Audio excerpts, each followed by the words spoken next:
If your child is facing a liver transplant, please contact the Children's Organ Transplant Association, or CODA. The team at CODA looks forward to learning more about your family's journey and its financial impact. CODA can help you. CODA works one-on-one with biliary atresia families to lessen the financial burden of a liver transplant, and their guidance and support is provided at absolutely no cost.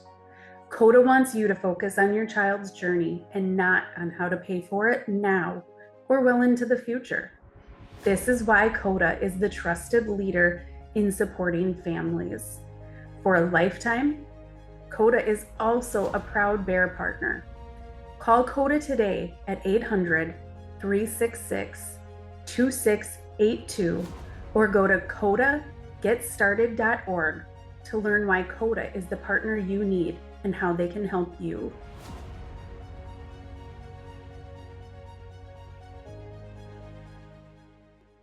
Welcome to Bear It All Coffee Talk, the podcast where we get real about biliary atresia and everything that comes with it. I'm your host, Stephanie Scrady, Vice President of Bear. Whether you're a parent, a caregiver, a medical professional, or just someone looking to learn more, this is your space to find support, information, and maybe even a little laughter along the way.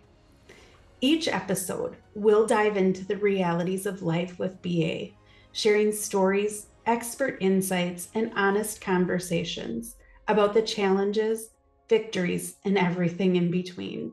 So grab your coffee, get comfortable, and let's bear it all together. Because when it comes to BA, knowledge is power, community is everything, and no one should have to navigate this journey alone. Welcome back to another episode of Bear It All Coffee Talk.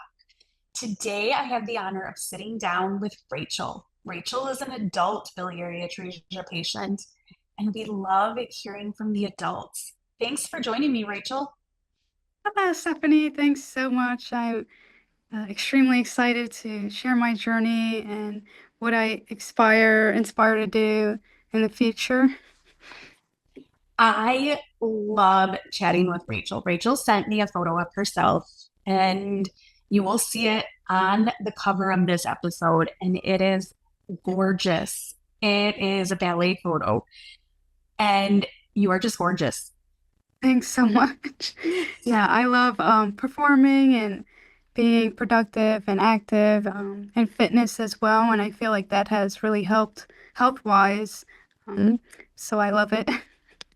Okay, so do you do any other kinds of dance or mainly ballet? I do ballet, which consists of point as well, which is more of a professional level. So I just love doing that. It's great. And that is so awesome for people to hear because oftentimes you look at your child or yourself and think, oh my gosh, biliary atresia, will I be able to do all these things? Will my child be able to do all? And when you look at this photo, you are living life, and that is so inspiring. Yeah, and that's what I really strive for and I want to do, and just bring hope to others that you can definitely live a normal life and it just doesn't stop, post-transplant, or, you definitely can live your fullest life. That is so wonderful to hear.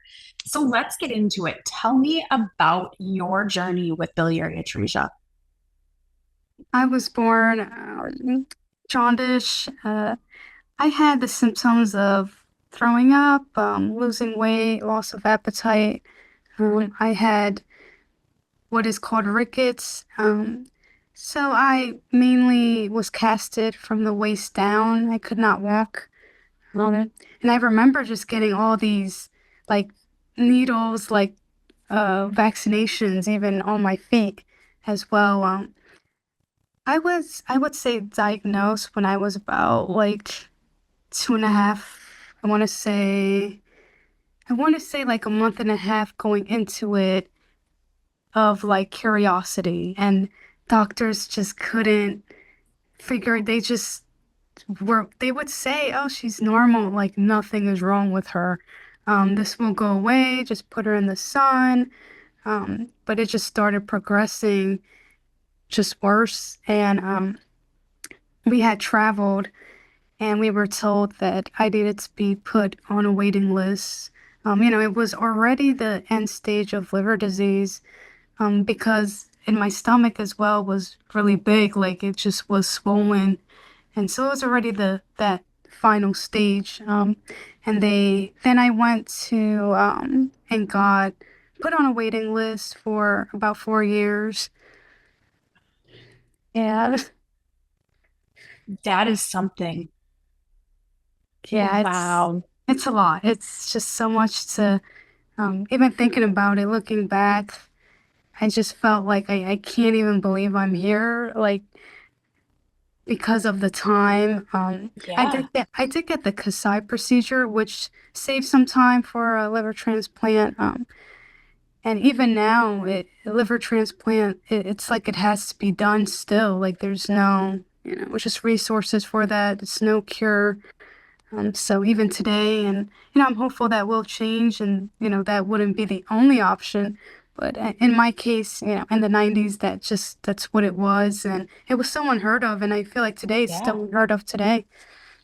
Yes, I know when Sophia was diagnosed and they said, "Have you heard of this?" I'm like, "No, I don't even think I could repeat the words to you because it was so different for me." Yeah, absolutely. And we were pretty much living by pagers. Like when it would go off, Yeah. that means there was a suitable donor. And waiting 4 years, it's definitely yeah, it's just been a long journey, but it's been a lot of learning and everything. So it's just really, today I'm just, happy, looking forward to the next um, opportunity in life. And it's been really great. But my main mission is just to help others and spread awareness. And I'm so consumed in that. And that's what I want to do. And I was born in the city, so it was a poor town, and then we Okay. wanted better opportunity, and then we moved to the suburbs, and just started getting into the working field and everything. So I was just really blessed to be able to live that normal life, and I did keep it quiet. I didn't tell others because it didn't really get in the way, even Okay. in school. Like I lived pretty normal, but I did know, oh, I have to take pills. But it wasn't a lot. And I was fortunate just to have like in other situations, many have other things as well, not just, after a liver transplant, they will Yeah. have other health conditions. They got to take more medication, which is immunocompromised, higher risk for a lot of illnesses. So that's what makes me want to live just a healthy life and show others, hey, you could do this too. It does get better. And that is something we have found because when you're in the midst of it, it seems like your world is ending. It seems like everyone is living life around you and you're just in this place of hardship. And so for people to see that you're an adult and you're happy and you're living life and you're doing things like dancing, you're not just sitting at home sick and struggling, you're truly living life. That is so inspiring.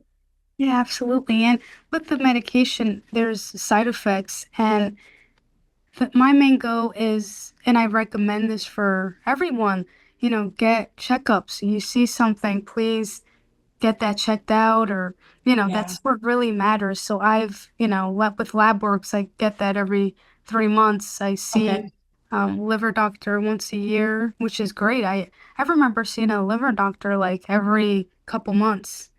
And Yeah. now it's just like once a year because the levels have been, and it's about learning and understanding what does this mean. So when I go and I look at my lab work, like what does everyone mean? So I do a lot of research to find out what I can do better. And it has been Yeah. so great. That truly has an impact. Knowing yourself, knowing your body, or in the parent's case, knowing your child and knowing their illness and what you can do with that has such a huge impact. Yes, absolutely. So, okay, so you go once a year for appointments, labs every 3 months, medication Yeah. wise. Are you Yes. on much? No, I just take 2 milligram tablets. I'm hopeful, I do feel hopeful to come off of them at some point.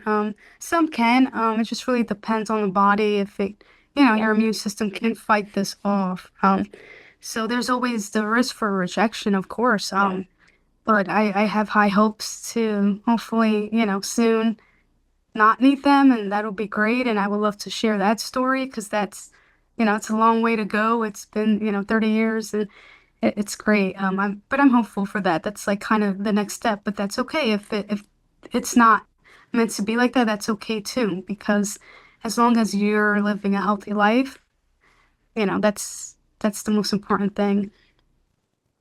And I think talking to you and getting to know you, you have such a positive attitude, and that goes a long ways.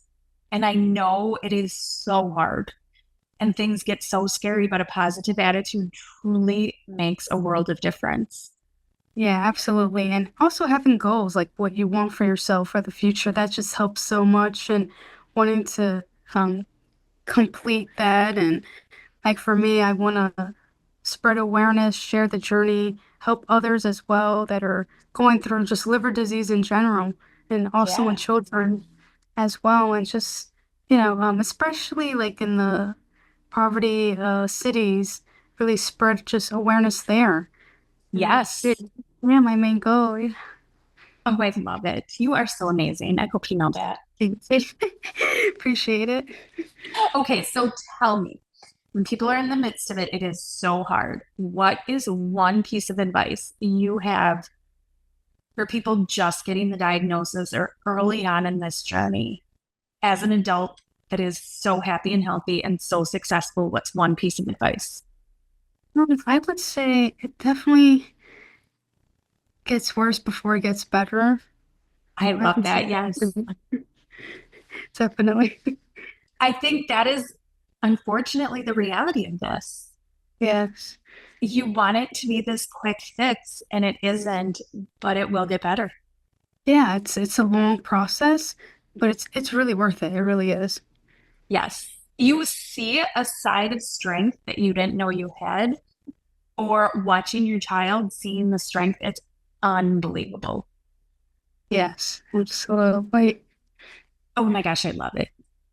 And I am going to hold you to this. You are going to come back one day and share that you are off anti-rejection meds and how awesome that's going. Oh, I'm excited. Yes. Please come back anytime because you are truly such an inspiration. I love talking to you. Likewise, thanks so much. I appreciate you having me. Anytime, please have a wonderful day. Thank you. Thank you. That's a wrap on this episode of Bear It All Coffee Talk. Thank you for joining us in this conversation about biliary atresia. We hope you found some insight, support, and maybe even a little comfort knowing you're not alone on this journey. If you enjoyed today's episode, be sure to subscribe, leave a review, and share it with anyone who might benefit. You can also connect with us on social media and at www.bearinc.org to keep the conversation going. Until next time, keep advocating, keep learning, and most importantly, keep showing up. We're in this together. See you soon.